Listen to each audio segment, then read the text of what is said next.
as a general rule, the body has to make about 1 pound of new collagen every 5 days to keep the skeleton, the cardiovascular system, the joints, and the skin properly remodeled. And to me, that's a staggering amount of body tissue that has to be dynamically made every 5 days.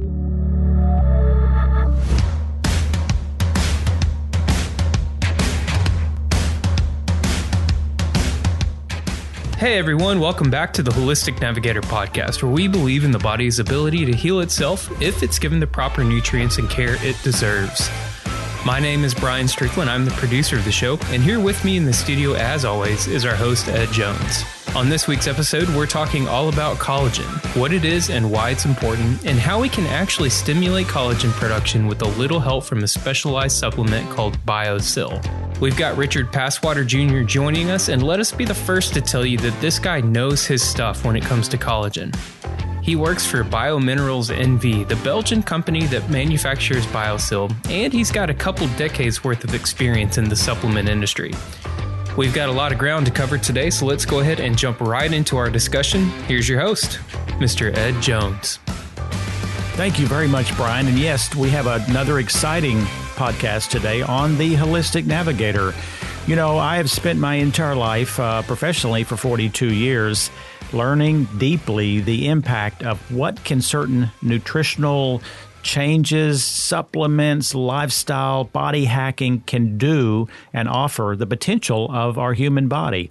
Well, part of me is vain. I have to say, I want to look better. I also want to perform better. I want to think better. I want to be as fit as possible, despite, Father Time's somewhat ravaging effects on me and anyone who's aging. And so it's very, very interesting to me how this collagen story has grown. I mean, I've watched so many what I would call fads in the nutrition industry over 42 years, and there's been a whole many pages full that has gone from nothing to 100 miles an hour, and 3 years later, it's pretty much gone to the wayside, maybe 5 years in some cases. We certainly saw that with Dr. Oz and some of the things that he brought up. It was a flash in the pan kind of deal. Well, I'll tell you, collagen started, I don't know, I'm guessing 7 maybe years ago to 10, but maybe not even that far. It will not go away because it's solid. The research is very clear, and it has such potential benefit for anyone, at least anyone over 40. Now, as far as gut health, joint health, appearance, reduction of wrinkles, and I have used, the self-appointed guinea pig. I use everything so I can at least speak from a place of experience, and I have my 2 cents I'm going to add into this, and it might be a little surprising because I have found that there's part of the collagen story or products that do not work for me and part that does. But today we have a guest that I have look forward to having because we personally had some interaction somewhere between 3 and 5 years ago. He actually visited my hometown here and gave a great public lecture on, very similar to what you're going to hear on this podcast, on collagen. The gentleman is Richard Passwater. He has a vast history, about 32 years experience in the industry. He is a nutritional biochemist and can, like a walking encyclopedia when it comes to explaining the mechanism of how so many of these nutrients can work, but especially when it comes to collagen, the collagen story. He's done over 300 radio shows. He's got peer-reviewed papers he's written, patents, 5 patents. So welcome to the Holistic Navigator, Mr. Passwater. Thank you very much for the opportunity, Ed. I really appreciate the opportunity to participate on your program today. Well, I know people are going to be really tuning in tightly because there is a lot of confusion on the topic of collagen. It's heavily marketed. We've got many, many people who offer a big variety of products. I mean, there's so many varieties, and sometimes the navigating of the supplement aisle can get pretty tricky because we've got things like type 1, 2, 3, silica, other types, powders, capsules, tablets, gummies, you name it, it's being available. And I do know that I'm kind of concerned sometimes about some of the purity of the products, which I may speak about, I may not, as far as heavy metals and lead. Let's start this with, what is collagen and why would we even want to know about it? Well, collagen's a strong, flexible, fibrous protein that comprises the framework of all the connective tissue in our body. Pound for pound, it's stronger than steel if you look at the tensile strength of it, but it's much more flexible. And in the older days, researchers didn't really understand that it was a fibrous-based protein. They thought, and they referred to it as the glue that held the body together, or ground substance, and they named it after the Greek word for glue, collagen. So I think it's still the best way to describe what it is. It's the glue that holds us together, and it's often best known for its critical roles in the skin, where it makes up about 75% of the skin. And as an example, it gives skin its strength, its thickness. It's also what reflects light from the skin to give somebody that radiance or glow that they have when they step into the light. And it is also the appendages of the skin, like the nails and hair, are heavily dependent on the collagen matrix in the hair and nail formation sites and in the skin. But collagen's much more than a pretty little fiber. It forms the framework of all the connective tissue throughout the body. As an example, the bones are 30% collagen, where it gives bone its flexibility and serves as a binding site for calcium phosphate. The cardiovascular system, like as an example in blood vessels, the body has over 60,000 miles of blood vessels, and they're 40% collagen. Joint tissue, depending on like cartilage, is about 70% collagen, and then you get ligaments and tendons that can get up into the 80 and 90% collagen range. But when the body needs to build something strong and flexible, collagen is the go-to material to make the framework of that tissue. That's what a great little summary of exactly what it is and how it operates. Obviously, nature has just an amazing capacity to put together this orchestra of chemistry within us. Now, the thing is, at what point in our life does collagen start reducing, and why is that? There's generally speaking, collagen production maxes out when somebody's about 21 years old, and all throughout somebody's life. Unfortunately, collagen production generally starts to decline. The number of collagen cells, the fibroblasts, it's a family of cells called fibroblasts. Some of them are just called fibroblasts. Others have special names like tendinocytes in the tendons, osteoblasts in the bone, chondrocytes in cartilage. The number of cells pretty much stay the same, but the enzymatic activity decreases. So from a nutritional biochemistry point of view, that's good, because if the cell's still there and still alive, we can get it functioning right and keep that production as high as possible.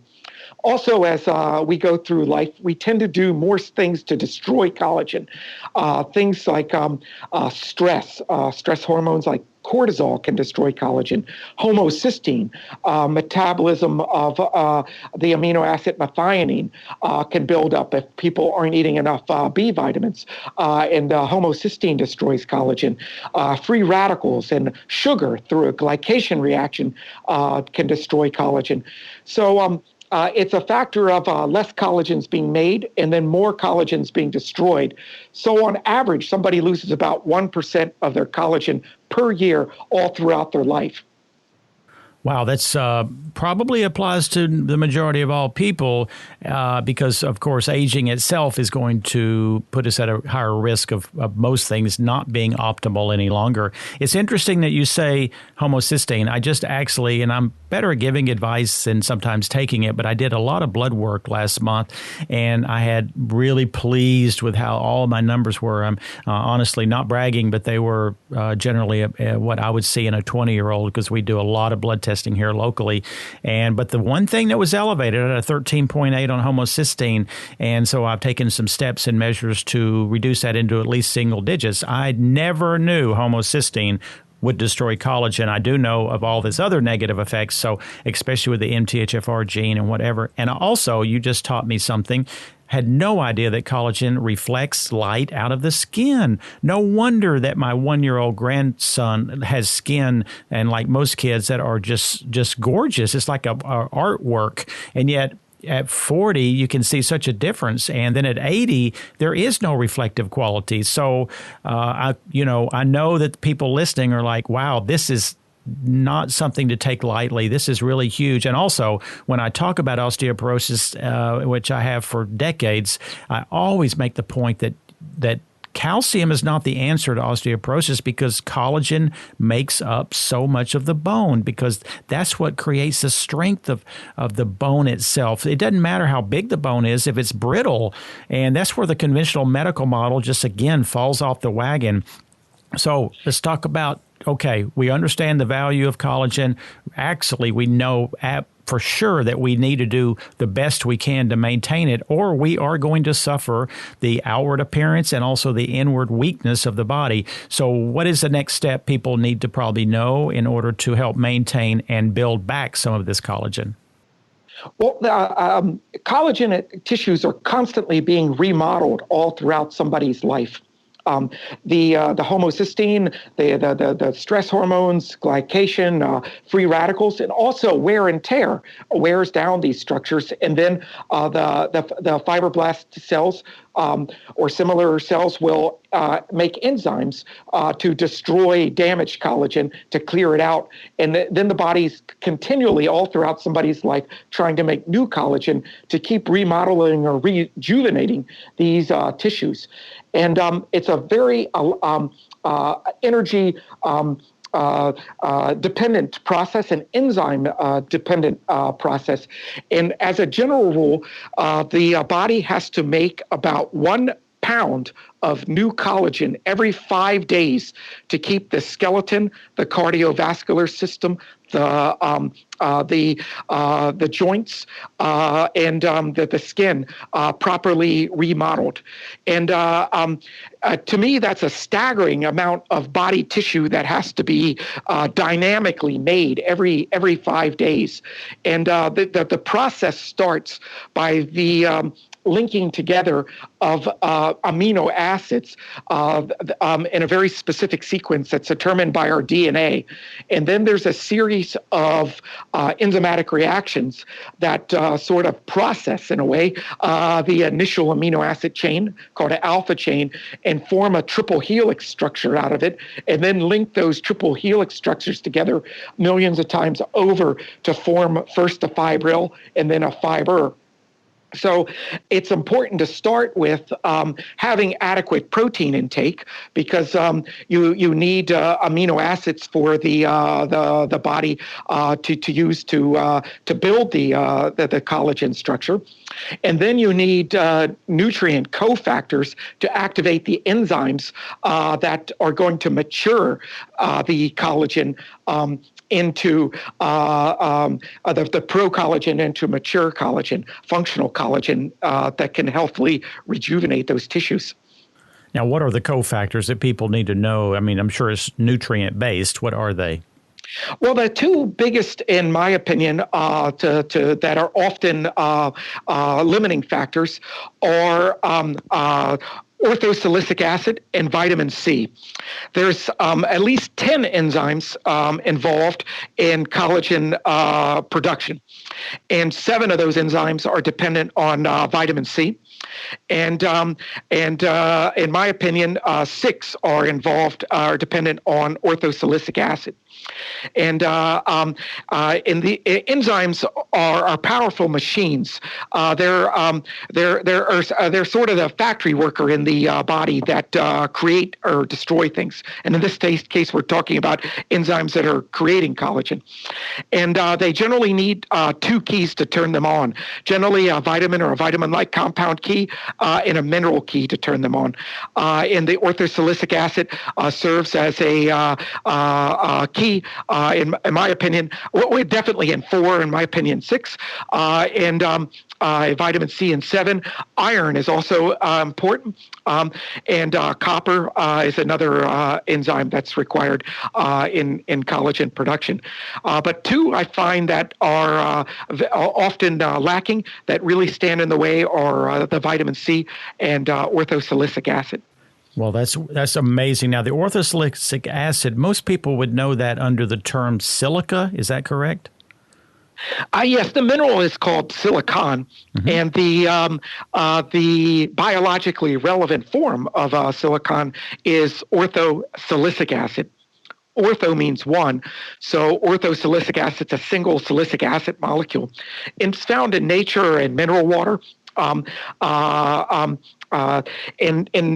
when silicon and found in foods, where it's often found in fibrous protein and connective tissue in animals and stuff, some of that can be digested into orthosilicic acid, but using stomach acid. But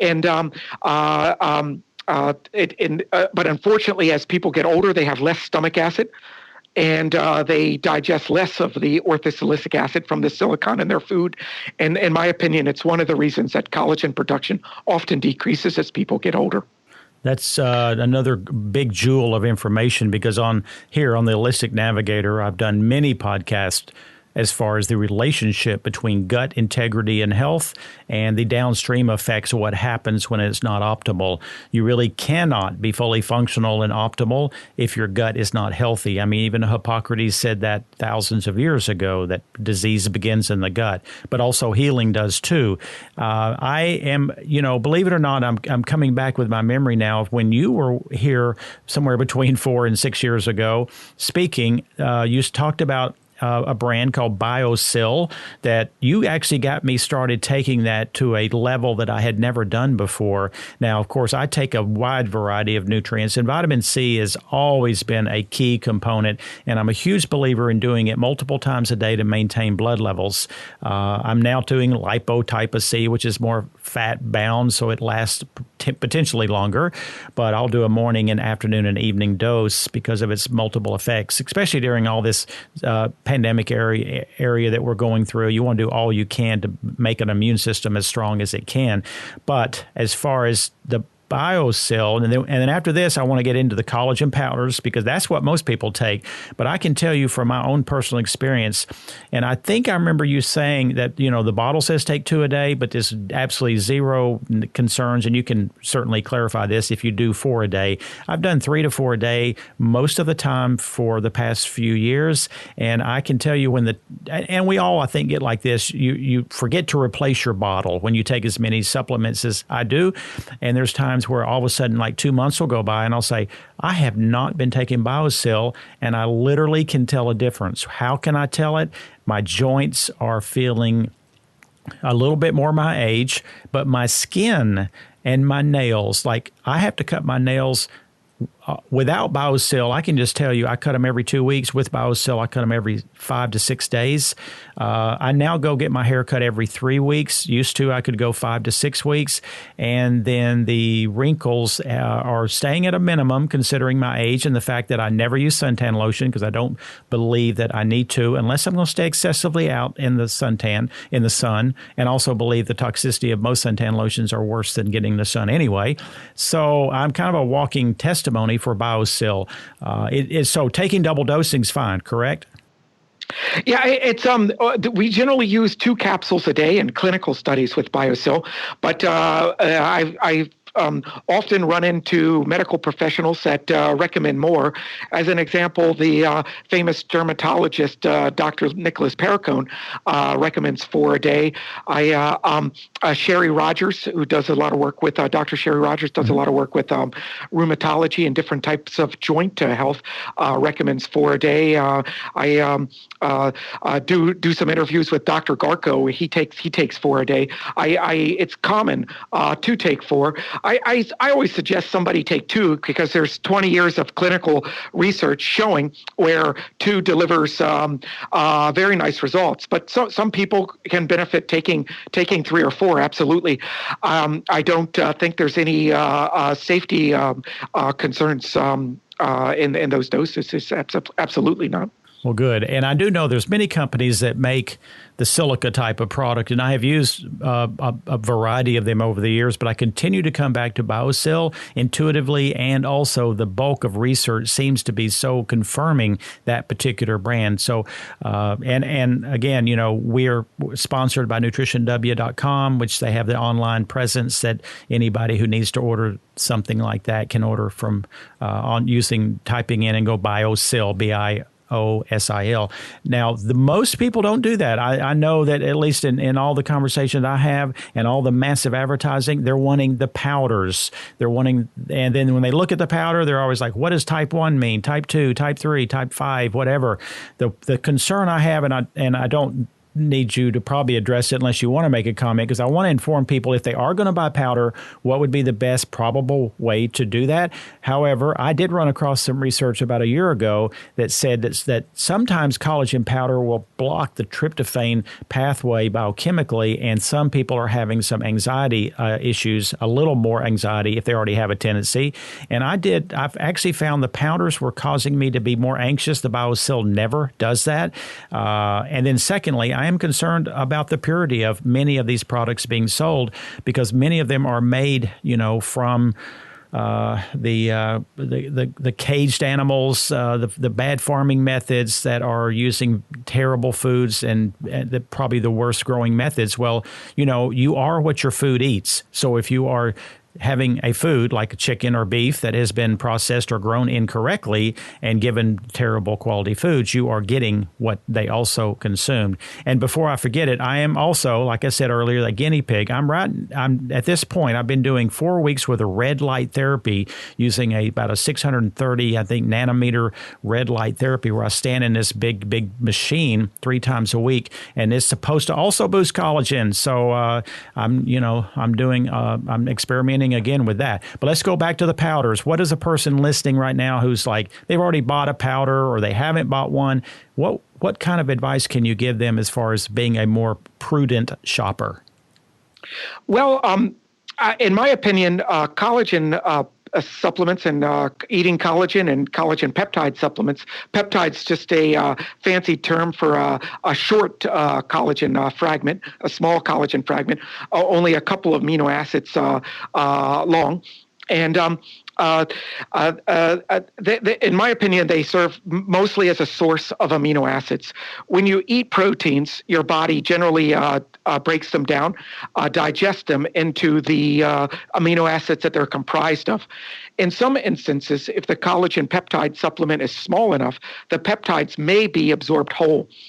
In my opinion, those peptides are then broken down inside the body in the pro-collagen recycling system into the amino acids. There's a newer line of thought that's promoted by some of the collagen peptide supplement makers, where they say that the collagen peptides perhaps sort of signal to the body to try to make more collagen. They'll say, hey, there's collagen peptides floating around. The only reason there's collagen peptides in the body is collagen's being broken down too fast, and it somehow stimulates the production of messenger RNA to tell the body to make more collagen. I'm a little bit skeptical of that. In my opinion, the work comes from bioassays, and they can sometimes be erratic by the effect of adding something to a growth media in a cell culture and stuff. I think that collagen supplements work primarily, or in fact, wholly, by being a source of the building blocks for collagen, the amino acids. So if somebody's not getting enough protein in their diet and they want to take a collagen supplement to make sure that they have enough glycine or proline, collagen supplements are something to consider for that purpose. But the collagen supplements themselves don't activate the enzymes in the body that make collagen. You need those nutritional components we talked about before, the orthosilicic acid, like in BioSil, and the vitamin C, and then with BioSil, it also contains, as part of the choline stabilized orthosilicic acid complex, that it contains choline, which helps neutralize homocysteine, and it helps neutralize to some degree or modulate cortisol production, so that can help collagen production prevent collagen damage. I misspoke there. I apologize. So it not only helps stimulate collagen production, but it can also protect existing collagen as well. And it's two different ways to go about it. And in my opinion, a nutritional treatment or a nutritional protocol with BioSil and a vitamin C, whether from the diet or with a supplement program, is a great first line protocol for everybody to keep their collagen production high. And then for people that aren't satisfied with the amino acid profile they get from their diet, they could consider whether a collagen powder or supplement would be right for them. Collagen, there's over 28 different types of collagen that have been identified. Sometimes you'll see numbers higher than that, 32. I've seen numbers even higher than 40. When you get real high, there starts to become debates over whether they're just mutated types of collagen or whether it actually is a new type. But over 93% of the collagen in the body is collagen type 1. Collagen type 1 forms the framework in the skin, the bones, the ligaments, the tendons, the blood vessels, teeth, gum. The body has over I think it's 2 square meters of skin and over 200 square meters of mucous membranes. The type 1's in all of those types of compounds.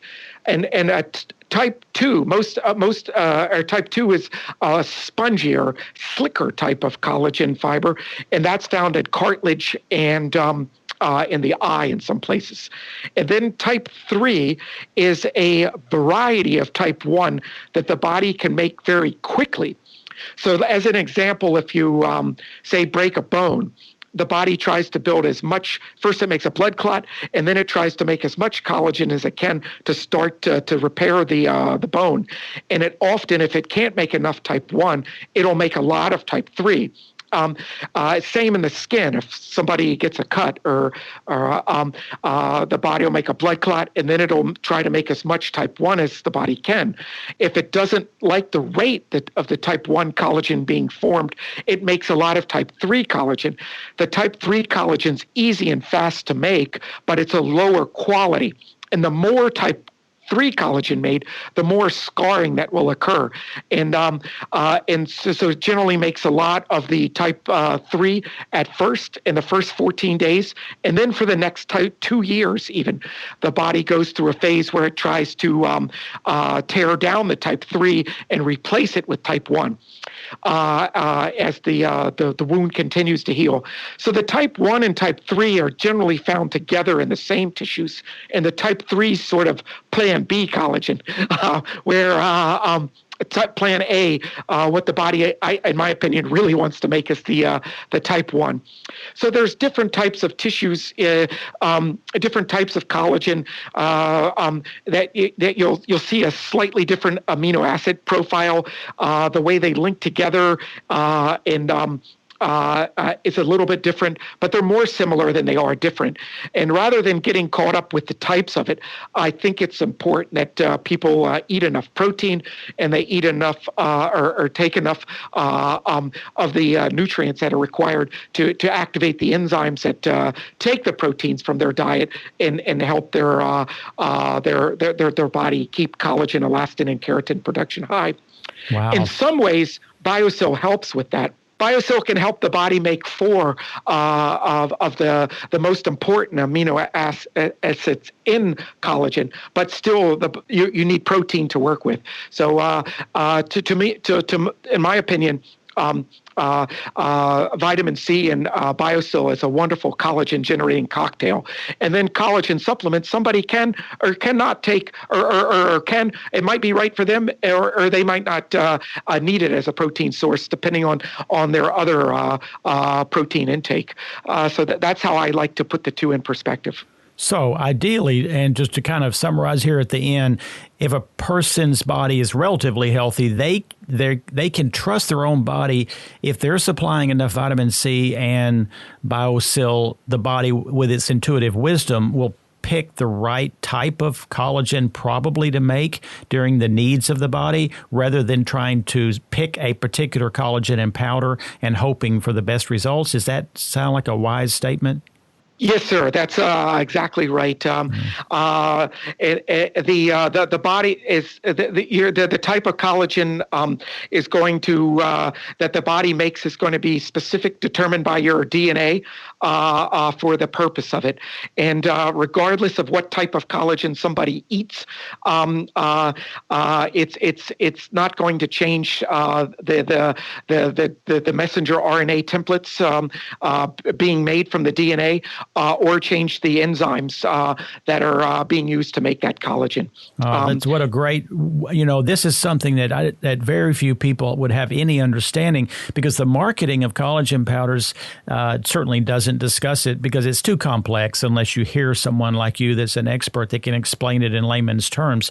So I am hugely invested in the magic of the body, following the rules of nature and genetics and RNA, DNA, and enzymes. And I'm going to be firmly seated in this feeling that BioSil is the first choice to make. And if someone wants to add the other to the process, perhaps so. Last question. I know with athletes that more collagen is certainly something we want. But the thing is, I feel like, and you tell me if I'm wrong in this, the people or the athletes who are using collagen protein as a sole source of protein for muscle building, I just feel like to me that there might be a better choice.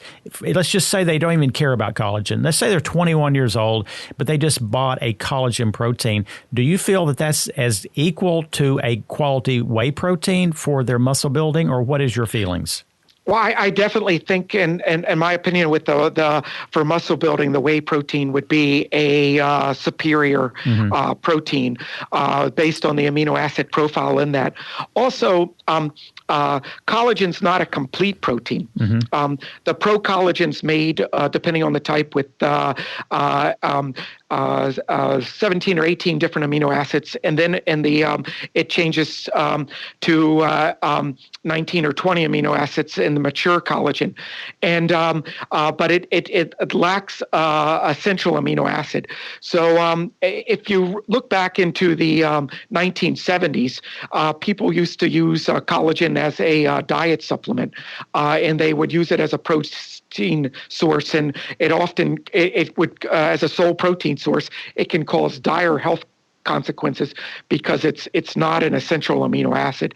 So if somebody wants to use it in their diet to support giving amino acids to make collagen, it certainly has some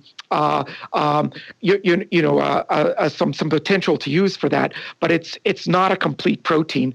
And if somebody's looking for a first line protein supplement, I always favor a complete protein source.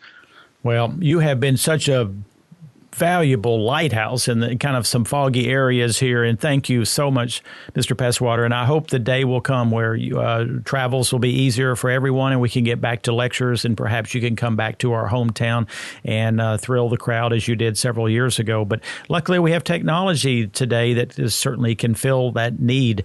And I just have learned quite a bit, and I am just so thrilled with finally getting some definite answers, because this is a conversation that's not quite as easy to find the nitty-gritty info that you can, or I can, in other areas. So I thank you so much, Mr. Passwater. You keep taking care of yourself, and I will look forward to perhaps another conversation down the road.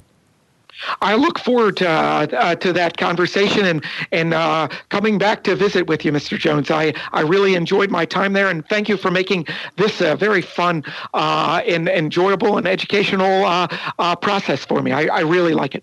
Well, I can tell you do, and I love people with passion, and so that is it for today on the Holistic Navigator. And again, we look forward. We have a dozen new podcast ideas lined up. Feel free to email us if you have a topic you would like to get more clarity on. This is about truth. It's not about marketing. I'm too old to worry about that now. I want to help people to journey in their life with optimal health, with best immune system. It's very hard to enjoy the most beautiful sunrise if you're aching and you're anxious and you're depressed and you're full of pharmaceuticals. So empower yourself with whatever knowledge you feel is valid, and I'm hoping that the Holistic Navigator is certainly filling that need. So that does it for today, and we will look forward to next episode. Thank you very much. The information on this podcast and the topics discussed have not been evaluated by the FDA or anyone of the medical profession, and is not aimed to replace any advice you may receive from your medical practitioner. The Holistic Navigator assumes no responsibility or liability whatsoever on behalf of any purchaser or listener of these materials. The Holistic Navigator is not a doctor, nor does he claim to be. Please consult your physician before beginning any health regimen.